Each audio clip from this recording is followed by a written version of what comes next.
Assalamualaikum warahmatullahi wabarakatuh. Kami dari kelompok 6 ingin mempresentasikan proyek akhir analisis data kategori. Berikut adalah kelompok 6. Lalu kami akan membahas analisis faktor-faktor yang mempengaruhi IPK mahasiswa-mahasiswi program studi matematika UIN Jakarta dengan pendekatan regresi logistik. Kami menggunakan analisis regresi logistik berganda, uji multikolinearitas, pemilihan model fit eliminasi backward, uji Hausmer-Lemaitre, tabel klasifikasi, dan kurva ROC. Untuk latar belakang kami, perguruan tinggi memiliki peran untuk menunjang keberhasilan akademik mahasiswa. Indikator keberhasilan biasanya diukur melalui pencapaian IPK. Maka dari itu, penting untuk kami memahami faktor-faktor apa saja yang mempengaruhi IPK tersebut. Kami akan menggunakan pendekatan regresi logistik untuk mempermudah mengidentifikasi variabel yang berpengaruh secara signifikan terhadap keberhasilan akademik. Lalu untuk rumusan masalah, apa saja faktor yang dapat mempengaruhi IPK mahasiswa-mahasiswi program studi matematika di UIN Jakarta, dan model apa yang akan digunakan untuk data tersebut, serta bagaimana interpretasi dari hasil pemodelan yang kami gunakan. Untuk yang pertama adalah analisis regresi logistik berganda. Pada kasus ini, kami membandingkan terlebih dahulu model yang variabel independen sebagai variabel kontinu atau kategorik. Untuk H0 adalah model dengan variabel kontinu dan H1 adalah model dengan variabel kategorik. Lalu, berdasarkan hasil output di bawah diperoleh p-value itu lebih besar daripada alpha, maka terima 0. Artinya, model yang lebih simpel lebih baik, yaitu model dengan variabel independen sebagai variabel kontinu. Maka model regresi yang digunakan adalah sebagai berikut. Berdasarkan hasil uji statistik diperoleh persamaan regresi logistiknya adalah null deviance 45,3 adalah deviance dari model tanpa variabel independen. H0 menyatakan bahwa, seperti yang terlihat di tabel, yang berarti tidak terdapat variabel yang signifikan atau dapat dikatakan tidak terdapat variabel yang berpengaruh. Untuk residual deviance sama dengan 23,9 adalah deviance dari model dengan jenis kelamin, status sosial ekonomi, latar belakang jurusan sekolah, waktu belajar per minggu, partisipasi organisasi kemahasiswaan, dukungan keluarga, sumber pembelajaran, dan motivasi dan minat dalam perkuliahan sebagai variabel independen. Pada dari itu, kami menyatakan berdasarkan uji Watt terlihat jika tidak ada satupun variabel yang signifikan. Oleh karena itu, akan dilakukan uji multikolinearitas. Uji multikolinearitas adalah suatu model statistik yang digunakan untuk mengidentifikasi sejauh mana variabel independen dalam suatu model regresi berkorelasi satu sama lain. Lalu untuk VIF atau Variance Inflation Factor adalah suatu ukuran yang digunakan untuk mengevaluasi sejauh mana kolinearitas antara variabel independen dalam suatu model regresi. Uji hipotesis multikolinearitas adalah sebagai berikut. Untuk H0, yaitu VIF kurang dari 10 dan H1 VIF lebih dari 10.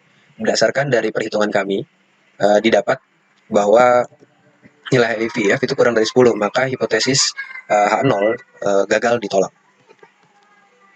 Hasil analisis multikolinearitas di atas menunjukkan bahwa variabel jenis kelamin, status sosial ekonomi, waktu belajar per minggu, partisipasi organisasi kemahasiswaan, dukungan keluarga, sumber pembelajaran, dan motivasi dan minat dalam perkuliahan memiliki nilai VIF yang lebih kecil dari 10. Sehingga hipotesis 0 gagal ditolak.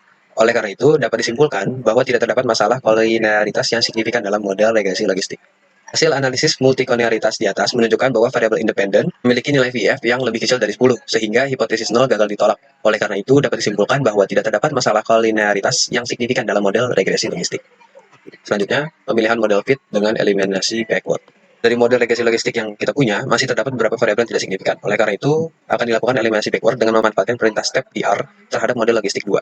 Setelah dilakukan eliminasi, diperoleh model logistik 3 dengan IC 37,8 dan persamaannya adalah sebagai berikut. Selanjutnya, peneliti akan menganalisis model dengan interaksi setelah memeriksa beberapa interaksi pada variabel independen, mulai dari interaksi 7 arah sampai dengan 2 arah. Peneliti memutuskan untuk menggunakan interaksi 2 arah berdasarkan IC dari model logistik yang tertera pada gambar di bawah ini. Dikarenakan IC model dengan interaksi masih lebih besar dan model tanpa interaksi, maka akan dilakukan eliminasi backward terhadap model logistik 3 dengan interaksi 2 arah. Setelah melihat hasil model logistik 3 dengan interaksi 2 arah yang telah dieliminasi, diperoleh perbandingan IC sebagai berikut. Yang tabel paling bawah ini. Dibandingkan dengan model tanpa interaksi, untuk memastikan bahwa model dengan interaksi lebih baik akan digunakan uji ANOVA dengan menggunakan perintah ANOVA DR, yang hasilnya sebagai berikut. Dari hasil output di atas, diperoleh p-value itu kurang dari alpha, maka tolak 0 dengan artian model dengan interaksi 2 arah setelah dieliminasi lebih baik. Maka model regresi yang digunakan adalah sebagai berikut. Dari hasil output di atas, diperoleh informasi jenis kelamin, peningkatan 1 unit pada variabel jenis kelamin akan meningkatkan IPK sebesar 99,84. Dan waktu belajar per minggu, peningkatan 1 unit pada variabel waktu belajar per minggu akan menyebabkan penurunan IPK sebesar 76,25. Interpretasi yang paling signifikan berasal dari variabel motivasi dan minat dalam perkuliahan, dengan koefisien 100,91. Hal ini menunjukkan bahwa peningkatan 1 unit pada variabel tersebut memiliki dampak yang kuat terhadap kenaikan IPK sebesar 100,91. Dengan kata lain, motivasi dan minat yang tinggi dalam perkuliahan memiliki pengaruh positif yang signifikan terhadap kinerja akademik mahasiswa, menjadi faktor yang berdasar dalam meningkatkan nilai IPK. Selanjutnya, uji Hausmer-Lemaitre. Uji ini menguji signifikansi kecocokan antara predicted probabilities dan observed probabilities. Hipotesis 0 menyatakan tidak terdapat perbedaan yang signifikan secara statistika, sementara hipotesis alternatif menyatakan terhadap perbedaan yang signifikan secara statistika antara predicted probabilities dan observed probabilities. Dari hasil output di atas, diperoleh p-value itu lebih besar dari alpha, maka terima H0 sehingga dapat disimpulkan bahwa model yang dibangun fit dengan data. Selanjutnya ada tabel klasifikasi. Berdasarkan perhitungan kami menggunakan RStudio, didapat tabel di atas dapat kita hitung nilai akurasi dan errornya sebagai berikut, sehingga terlihat pada model yang telah dibangun menghasilkan akurasi yang sangat baik, yaitu sekitar 94,2% dengan error yang sangat kecil, yaitu sekitar 5,8%. Selanjutnya ada kurva ROC. Kurva ROC menunjukkan kemampuan diskriminasi suatu model. Jika suatu model memiliki nilai sensitivity dan specificity yang tinggi secara serentak, maka kemampuan diskriminasi suatu model juga akan tinggi. Berikut adalah kurva ROC. Berdasarkan yang terlihat, plot yang dihasilkan memiliki nilai AUC yang cukup besar, yaitu 0,9631. Karena nilai AUC memiliki rentang antara 0 sampai 1 dan 0,835 mendekati angka 1, maka model yang dipilih memiliki kemampuan diskriminasi yang tinggi.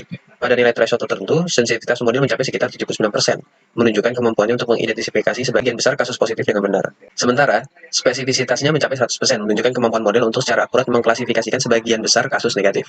Hasil ini memberikan keyakinan bahwa model memiliki kualitas prediksi yang sangat tinggi. Berikut tabel statistika deskriptif dari kurva ROC. Plot yang dihasilkan memiliki nilai AUC yang cukup besar, yaitu 0,9631, karena nilai AUC memiliki rentang antara 0 dan 1, dan 0,835 mendekati angka 1, maka model yang dipilih memiliki kemampuan diskriminasi yang sangat tinggi. Pada nilai threshold tertentu, sensitivitas model mencapai sekitar 79%, menunjukkan kemampuannya untuk mengidentifikasi sebagian besar kasus positif dengan benar. Sementara spesifisitasnya mencapai 100%, menunjukkan kemampuan model untuk secara akurat mengklasifikasikan sebagian besar kasus negatif. Hasil ini memberikan keyakinan bahwa model memiliki kualitas prediksi yang sangat tinggi. Lalu untuk kesimpulannya, interpretasi yang paling signifikan berasal dari variabel motivasi dan minat dalam perkuliahan. Sehingga kita dapat tarik kesimpulan, interpretasi yang paling signifikan berasal dari variabel motivasi dan minat dalam perkuliahan dengan koefisien 100,91. Hal ini menunjukkan bahwa peningkatan 1 unit pada variabel tersebut memiliki dampak yang kuat terhadap kenaikan IPK sebesar 100,91. Dengan kata lain, motivasi dan minat yang tinggi dalam perkuliahan memiliki pengaruh positif yang signifikan terhadap kinerja akademik mahasiswa, menjadi faktor yang mendasar dalam meningkatkan nilai IPK. Lalu, dengan uji Hausner-Lemaitre Show, diperoleh model yang telah dibangun cocok dengan data observasi. Artinya, variabel-variabel bebas yang digunakan dalam model mampu memprediksi dengan baik observed probabilities. Selanjutnya, akurasi yang dihasilkan dari model adalah 94,2% dengan error 5,8%. Presisi, maka dari itu model yang dibangun sudah cukup baik.